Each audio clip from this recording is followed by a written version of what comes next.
প্রায় ১৬ কোটি বছর। ভাবা যায় এতগুলো বছর ধরে ডাইনোসররা ছিল এই পৃথিবীর আনডিসপিউটেড শাসক।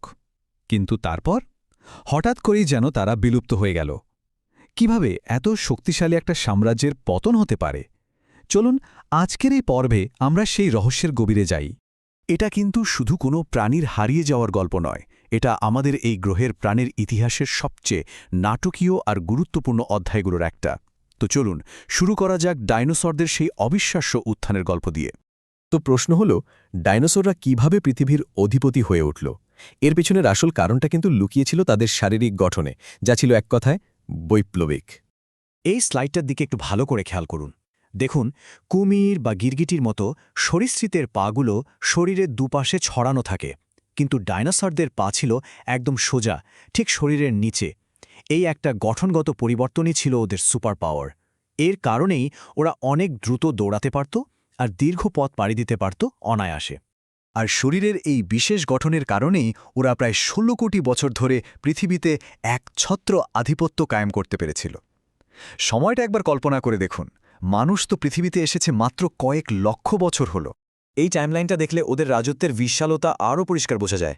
প্রায় ২৩ কোটি বছর আগে ওদের পথ চলা শুরু, আর সেই থেকে শুরু করে ৬.৫ কোটি বছর আগে পর্যন্ত তারাই ছিল এই গ্রহের রাজা। কিন্তু প্রত্যেক বড় গল্পেরই তো একটা শেষ থাকে, তাই না? ডাইনোসরদের ক্ষেত্রে সেই ভয়ঙ্কর শেষটা এসেছিল মহাকাশ থেকে।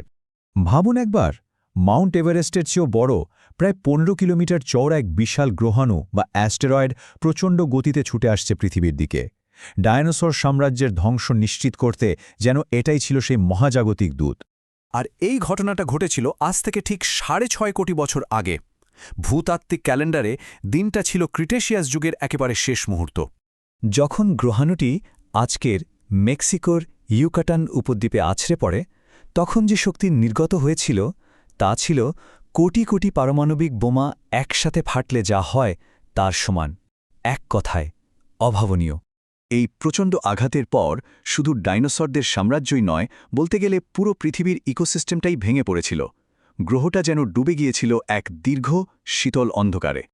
আচ্ছা, চলুন দেখি ঠিক কি ঘটেছিল পরপর।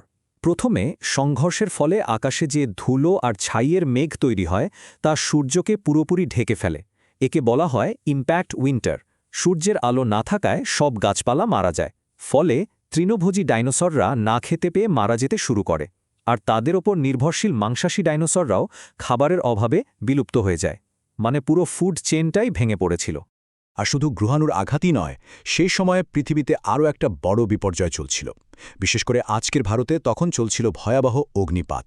এর ফলে বিপুল পরিমাণ গ্রিনহাউস গ্যাস বায়ুমণ্ডলে মিশে যাচ্ছিল, যা পৃথিবীর জলবায়ুকে আরও বেশি অস্থিতিশীল করে তুলেছিল। কিন্তু ভাবছেন গল্পটা এখানেই শেষ? না, ডাইনোসরদের গল্পে একটা দারুণ চমক অপেক্ষা করছে, কারণ তারা কিন্তু পুরোপুরি হারিয়ে যায়নি।